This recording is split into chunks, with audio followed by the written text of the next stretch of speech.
दोस्तों, कैसे हैं आप सभी लोग।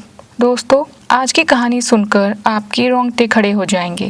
यह सच्ची घटना है मध्य प्रदेश के श्योपुर जिले की, जहां अदालत को कहना पड़ा इसे तब तक फांसी के फंदे पर लटकाया जाए जब तक इसके प्राण न निकल जाएं। वीडियो में आगे बढ़ने से पहले प्लीज़ आप हमारे चैनल को सब्सक्राइब करना ना भूलें। तो चलिए आपको पूरा केस बताते हैं। कहते हैं जन्म देने वाली माँ से बड़ी पालने वाली माँ होती है।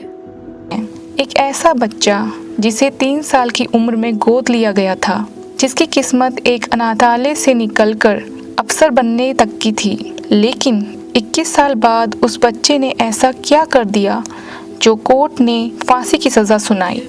साल 2004, जगह थी ग्वालियर। मध्य प्रदेश वन विभाग के डेप्यूटी रेंजर भुवनेन्द्र पचौरी और उनकी पत्नी उषा देवी की कोई संतान नहीं थी। उन्होंने एक अनाथालय से एक बच्चा गोद लेने की सोची और अनाथालय पहुंचे। तभी एक छोटा सा बच्चा जिसकी उम्र 3 साल की थी खेलता हुआ सामने आया। वहां मौजूद स्टाफ ने कहा, साहब, यह बच्चा बहुत ही समझदार और तेज है। इसमें बिल्कुल वही गुण हैं जैसा आप चाहते हैं। और फिर वही बच्चा उनके घर का हिस्सा बन गया। भुवनेन्द्र पचौरी और उनकी पत्नी ने उस बच्चे के लालन पालन में कोई कमी नहीं छोड़ी। उसे बहुत ही नाजों से पाला, उसकी हर ख्वाहिश को पूरा किया। दीपक पढ़ाई में बहुत तेज था। 10वीं में 90% और 12वीं में 94% अंक लाकर उसने आगे की पढ़ाई दिल्ली जाकर करने की सोची।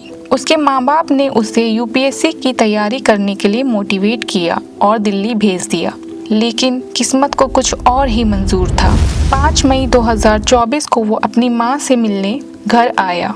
घर में अब सिर्फ माँ ही रहती थी। साल 2021 में उसके पिता की अचानक हार्ट अटैक से मौत हो चुकी थी।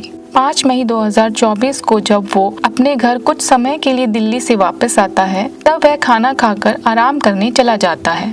अगले दिन उसकी माँ कमरे में आती हैं और बेटे से कहती हैं कि मैंने तुम्हारा नाश्ता तैयार कर दिया है और मैं मंदिर जा रही हूँ।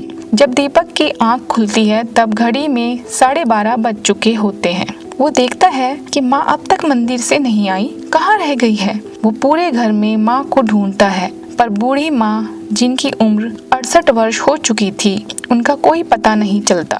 वह आस पड़ोस में भी ढूंढता है और बताता है कि माँ सुबह मंदिर जाने के लिए घर से निकली थी और अभी तक नहीं आई हैं। क्या आपने किसी ने उन्हें देखा है? माँ का फोन भी स्विच ऑफ आ रहा है। उसने सभी रिश्तेदारों को फोन करके इन्फॉर्म कर दिया कि माँ मंदिर जाने के लिए निकली थी और अभी तक घर वापस नहीं आई। सुबह से शाम हो चुकी है। वो फोन पर अपने मामा जी से पूछता है कि माँ आपके पास तो नहीं आई है। तो मामा जी कहते हैं, बेटा तुम टेंशन मत लो, माँ आ जाएगी। अगले दिन रिश्तेदार और आस पड़ोस के लोग माँ को ढूंढने निकलते हैं। 7 मई 2024 को पूरे दिन माँ को ढूंढा जाता है, पर माँ का कुछ पता नहीं चलता। जब बहुत ढूंढने पर माँ नहीं मिलती है, तब वे लोग अगले दिन दीपक, उसके मामा जी जिनका नाम था अशोक और उसका एक कज़न ब्रदर जिसका नाम था संजय, पुलिस स्टेशन में कंप्लेन दर्ज करवाने के लिए जाते हैं। दीपक उन्हें सारी बातें बताता है और अपनी माँ को ढूंढने के लिए कहता है। पुलिस ऑफिसर के सामने दीपक रोते हुए कहता है कि प्लीज़ मेरी माँ को जल्द से जल्द ढूंढिए। रिपोर्ट दर्ज करवाकर जब ये तीनों पुलिस स्टेशन से बाहर आ रहे थे, तब उसका कज़न ब्रदर संजय वापस पुलिस स्टेशन जाता है और वहाँ पुलिस ऑफिसर से कहता है कि सर, मुझे शक है माँ के गायब होने में कहीं ना कहीं दीपक का हाथ है। तब पुलिस ऑफिसर उससे पूछते हैं, तुम्हें ऐसा क्यों लगता है? तब वह बताता है कि रात को मैं जब दीपक के घर गया तब सभी कमरों में ताले लगे थे और जब मैं सुबह गया था तब सभी ताले खुले हुए थे।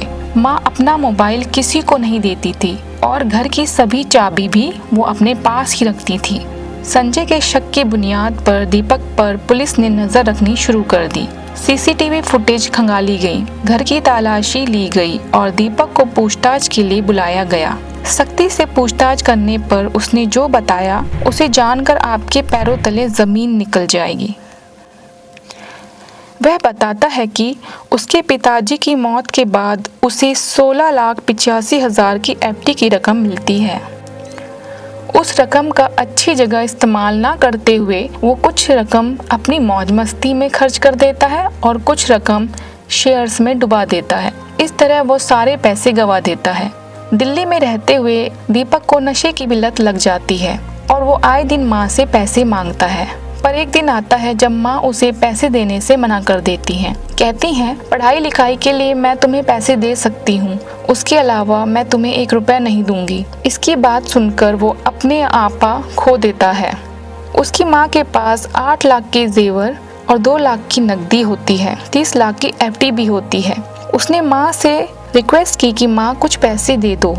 दरअसल उसकी माँ को यह इल्म हो चुका था कि उसका बेटा दिल्ली जाकर नशे की लत में पड़ चुका है। वो अपने बेटे को पैसे देने से मना कर देती है। 6 मई 2024 को दीपक सबको बताता है कि माँ मंदिर गई थी और वापस नहीं लौटी। दरअसल सच कुछ और था। माँ पूजा करने के लिए मंदिर नहीं जाती, बल्कि छत पर तुलसी के पौधे में पानी डालने के लिए जाती हैं, जहाँ दीपक पहले से ही मौजूद था। उसने अपनी माँ को लात मारकर सीढ़ियों से धकेल दिया और सर पर लोहे की रॉड से वार किया। यही नहीं, उसे लगा कि अभी माँ मरी नहीं है, तो उसने उसके साड़ी के पल्लू से गला घोंट दिया और तब तक घोंटता रहा जब तक माँ पूरी तरह से दम नहीं तोड़ देती।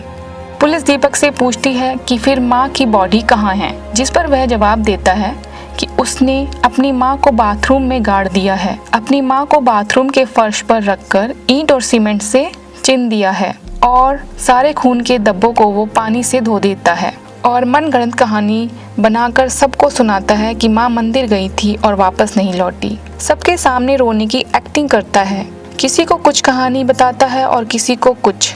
अपनी ही बातों की वजह से शक के दायरे में वो आ जाता है।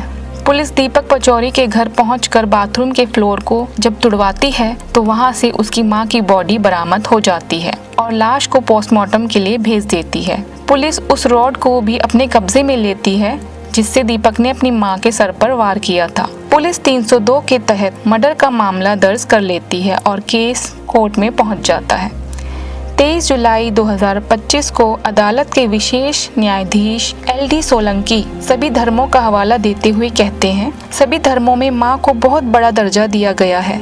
जज साहब कहते हैं, ऐसे बालक को जो 3 साल की उम्र में अनाथालय में था, उसे इसलिए एक अधिकारी ने और उनकी पत्नी ने गोद लिया था ताकि उसकी जिंदगी बना सके। उस बच्चे को उन्होंने हर सुख दिया, एक अच्छा जीवन दिया, लेकिन इस लड़के ने उस माँ को ही मार दिया जो उसे अपना बेटा बनाकर अपने घर में लाई थी। इस केस से समाज में एक गलत मैसेज जाता है। अगर इस लड़के को कड़ी से कड़ी सजा नहीं दी गई तो कोई भी आदमी बच्चों को गोद लेने से कतराएगा। इसलिए इस लड़के को फांसी की सजा दी जाती है और इसे तब तक फांसी के फंदे पर लटकाया जाए जब तक कि इसके प्राण न निकल जाएं। इस लड़के ने उस माँ की सांसें छीनी थी जिसने इसे जिंदगी दी थी। जज साहब ने कहा, जिसने माँ का दर्जा नहीं समझा वो समाज के लिए जहर है। ऐसे लोगों को फांसी की सजा देना ही न्याय है। दोस्तों, इस केस के बारे में आपकी क्या राय है हमें कमेंट में ज़रूर बताइएगा। Thanks for watching. हमारे चैनल को सब्सक्राइब करना ना भूलें।